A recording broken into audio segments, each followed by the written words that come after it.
Bonjour à tous, dans cette vidéo nous parlons de la loi uniforme qui est un cas particulier de loi à densité, le cas particulier le plus simple en fait, comme nous allons le voir, qui va correspondre en fait à la situation d'équiprobabilité dans le cas où l'univers est fini. Pour rappel, la situation d'équiprobabilité, c'est quand toutes les issues, dans un cas fini, ont la même probabilité. Par exemple, on lance un dé à 6 faces équilibré, on appelle grand X le résultat. Donc grand X peut prendre les valeurs 1, 2, 3, 4, 5, 6, avec la probabilité pour chacune 1 sixième. On aimerait quelque chose d'équivalent donc. Le premier raisonnement qui vient à l'esprit est de procéder exactement de la même façon, c'est-à-dire de chercher une loi densité qui attribue à chaque issue la même probabilité. Le problème, c'est que, on l'a déjà vu, si grand X suit une loi à densité quelconque, alors automatiquement la probabilité que grand X vaille un certain nombre est 0. Donc on ne peut pas raisonner comme ça. On est bloqué là-dessus. On va devoir s'adapter. Et la solution, c'est exactement comme ce qu'on a fait pour définir en fait ces lois à densité, c'est de raisonner avec des intervalles et des intégrales sur ces intervalles.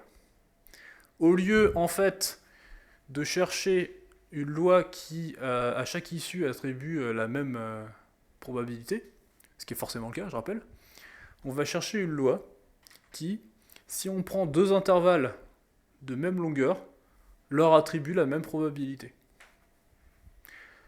Alors, on va admettre que la seule solution pour ça, c'est de prendre une loi qui a pour densité une fonction constante. On l'admet, maintenant les plus motivés d'entre vous peuvent essayer de le prouver, ça se prouve avec des notions de terminal, un maximum. Juste une indication, si vous voulez le prouver, essayez de le faire par l'absurde sans doute. C'est-à-dire, vous supposez que la fonction de densité n'est pas constante, et vous essayez d'arriver à une contradiction.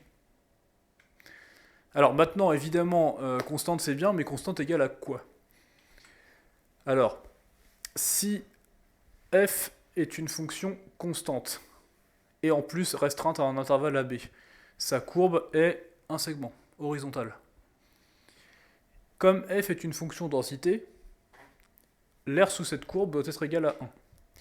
Mais l'aire sous cette courbe, c'est aussi l'aire d'un rectangle. Un rectangle, donc, dont l'aire vaut la longueur fois la largeur. Donc ici, ça va être, on va prendre comme longueur là, le côté horizontal qui est sur l'axe des abscisses. Sa longueur vaut donc b-a. Et sa largeur, ici, ce que j'appelle sa largeur, ce sera, eh bien, on l'ignore, puisqu'on cherche justement ce que c'est. Mais on sait que cette longueur fois cette largeur doit valoir 1, doit valoir l'aire du rectangle. Donc b-a fois cet inconnu vaut 1. Autrement dit, cette valeur inconnue qui est en fait la valeur constante de f doit valoir 1 sur b-a. Donc, en résumé, pour avoir cette situation qui correspond à de l'équiprobabilité, il suffit d'avoir une densité qui est constante et égale à 1 sur b-a. Lorsque c'est le cas, on dit que notre variable aléatoire, si elle possède cette densité-là, elle suit une loi uniforme, la loi uniforme sur l'intervalle AB. Voilà qui est un résumé dans cette définition. Donc si A et B sont deux réels tels que A est inférieur à B, on dit que grand X suit la loi uniforme sur AB lorsque sa fonction de densité est constante égale à 1 sur B-A. Autrement dit, si on prend deux réels alpha et bêta rangés dans cet ordre-là et appartenant à l'intervalle AB, la probabilité que grand X soit entre alpha et bêta est égale à l'intégrale entre alpha et bêta de 1 sur b-a dx. Alors ce dernier résultat ne doit pas être surprenant puisque c'est en fait une application dans un cas particulier de ce qui est vrai pour toutes les lois à densité, à savoir si grand X suit la loi de densité, une loi de densité f, alors la probabilité que grand X soit entre alpha et bêta vaut l'intégrale de f entre alpha et bêta. Et ici f, c'est la fonction constante égale à 1 sur b-a. Alors, à partir de là, on peut faire des calculs d'intégrale, bien sûr, pour nos calculs de probabilité, mais on se rend compte quand même que, finalement, la fonction densité étant constante, ces calculs d'intégrale vont être assez simples, puisque l'intégrale d'une constante, c'est quelque chose de très simple. En fait, graphiquement, comme vous pouvez le voir ici, c'est l'aire d'un rectangle, en fait, qu'on nous demande de calculer à chaque fois. Donc on se dit quand même qu'on va peut-être pouvoir trouver une formule qui va nous permettre de court-circuiter ces calculs d'intégrale et d'avoir quelque chose vraiment de simple pour les calculs. Et cette formule, la voilà. Donc si on a grand X, A, B, alpha, bêta, comme dans la définition précédente, alors la probabilité que grand X soit entre alpha et bêta, c'est tout simplement bêta moins alpha sur B moins A. Donc sans avoir besoin d'intégrale. On le démontre par exemple de la manière suivante. La probabilité que grand X soit entre alpha et bêta, donc je vais recopier ce que j'avais mis avant, c'est l'intégrale entre alpha et bêta de 1 sur B moins A, dx. 1 sur B moins A qui pour rappel est une constante, donc une primitive va en être la fonction qui a x associe 1 sur B moins A fois x. Puis cette fonction, on remplace le x par bêta, on remplace le x par alpha et on soustrait. On obtient bêta sur B moins A moins alpha sur B moins A, c'est-à-dire, mise au même dénominateur, bêta moins alpha sur B moins A. En fait, graphiquement, c'est même encore plus simple, hein, puisque donc, la probabilité en question, c'est l'aire du rectangle qui est là. Sa longueur, c'est bêta moins alpha, comme on peut le voir ici. Sa hauteur, c'est 1 sur B moins A. Et quand on multiplie bêta moins alpha fois 1 sur B moins A, on obtient ce qui est donné dans la propriété. Illustration par un exercice. Alors imaginez la situation suivante. Vous devez attendre le bus entre 10 et 20 minutes, ça vous le savez. Et vous n'en savez pas plus, vous considérez qu'en fait, vous n'avez pas plus de chances d'attendre environ 13 minutes qu'environ 15, qu'environ 18, d'accord. Voilà, il n'y a pas de préférence, il n'y aura pas de zone privilégiée en fait pour le temps d'attente. Je dis bien de zone parce que pour rappel, vous avez exactement une probabilité de 0 d'attendre exactement 13 minutes ou exactement 18 minutes. Bref, dans ce cas-là, donc on peut modéliser ça par une variable aléatoire qui suit la loi uniforme sur 10-20, le temps d'attente en minutes. Hein. Question A, quelle est l'expression de la fonction densité f de cette variable aléatoire sur 10-20 ? Question B, quelle est la probabilité d'attendre entre 12 et 18 minutes ? Question C, quelle est la probabilité d'attendre strictement moins de 14 minutes ? Je vous laisse faire pause pour y réfléchir. Pour le A, la densité de grand X est constante, puisque grand X suit une loi uniforme. On applique en fait juste la formule, hein. La densité de grand X, c'est la fonction qui à X associe 1 sur B moins A, donc 1 sur 20 moins 10, c'est-à-dire f de X égale 1 dixième, pour tout X entre 10 et 20. Pour le B, la probabilité que grand X soit entre 12 et 18, application directe de la formule, hein, 12 et 18 étant bien entre 10 et 20, ça va donc faire 18 moins 12 sur 20 moins 10, c'est-à-dire 0,6. Pour le C, alors d'abord, la probabilité que grand X soit inférieur strictement à 14, c'est la même chose que la probabilité que grand X soit inférieur ou égal à 14. Pour rappel, hein, avec les lois de densité, on peut en fait échanger librement les strictement inférieurs, inférieur ou égal, etc. Parce que la probabilité que grand X vaille exactement 14 est nulle. Donc, on peut passer du strictement inférieur au inférieur ou égal. Et après, strictement inférieur à 14, ce que ça veut dire ? En fait, ça veut dire entre 10 et 14, puisque grand X est un nombre qui est forcément entre 10 et 20. Donc une fois ramené à cette expression-là, on applique la formule, 14 moins 10 sur 20 moins 10, hein, c'est le bêta moins alpha sur B moins A, donc 0,4. Notez qu'en fait, finalement, cette formule se résume à taille du petit intervalle sur taille du grand intervalle. Par exemple, dans mon troisième exemple, une fois que j'ai ramené ici, entre 10 et 14, j'ai 4 d'écart. Entre 10 et 20, j'ai 10 d'écart. La réponse est donc 4 sur 10.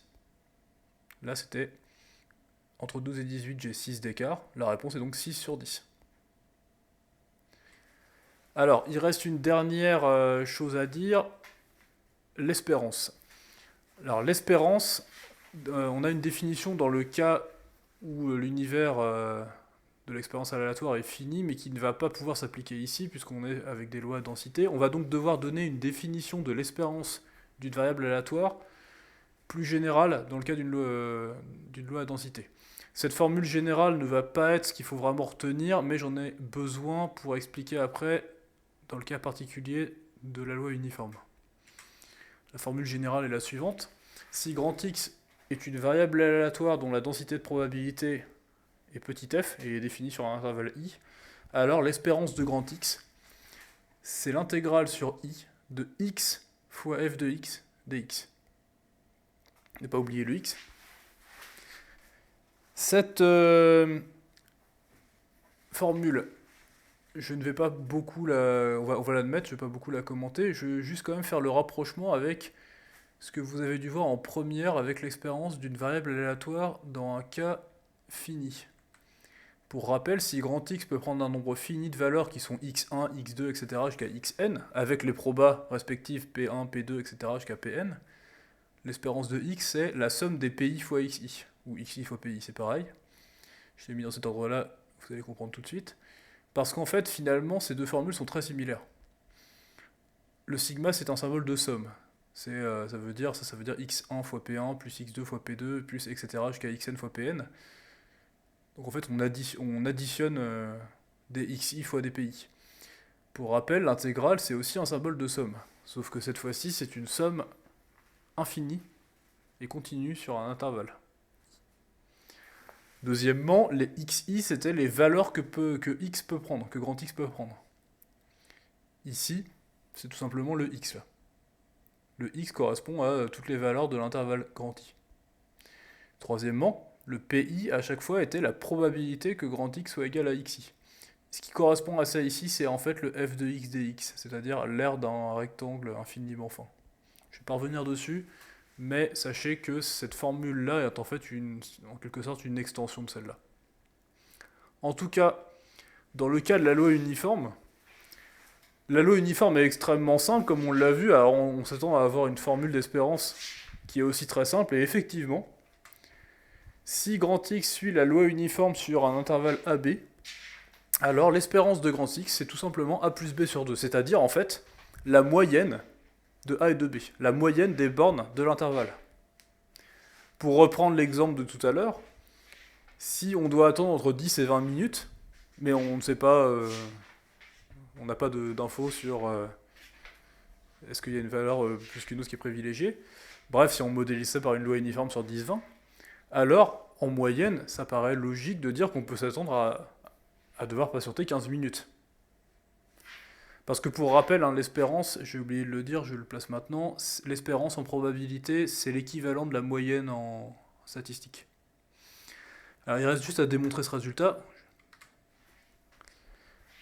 Démonstration, donc on applique la formule qui est juste au-dessus, la définition. L'espérance de grand X, si grand X suit la loi uniforme sur AB, c'est l'intégrale entre A et B de x fois f de x, c'est-à-dire x fois 1 sur b moins a. X fois 1 sur b moins a, c'est-à-dire x fois une constante. Une primitive de cette fonction va donc être x carré sur 2 fois la constante. Donc x carré sur 2 fois 1 sur b moins a. Ce qui donne ceci, x carré sur 2 fois b moins a. Changement d'écriture, mais c'est la même chose. Pris entre a et b.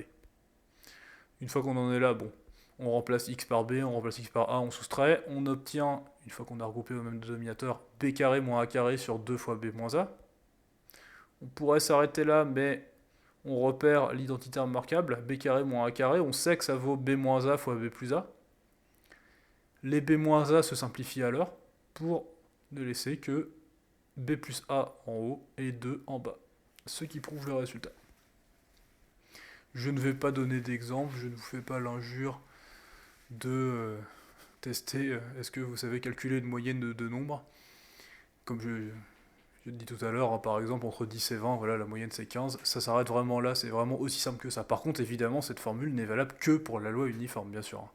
Elle n'est absolument pas valable, par exemple, pour la loi binomiale, qui est même pas une loi densité d'ailleurs, mais qui est la seule loi qui a un nom, si j'ose dire, qu'on a vu jusqu'à présent, à part la loi uniforme. Voilà qui conclut pour cette vidéo sur la loi uniforme. Dans la prochaine, nous parlerons d'une autre loi à densité particulière qui s'appelle la loi exponentielle. A bientôt.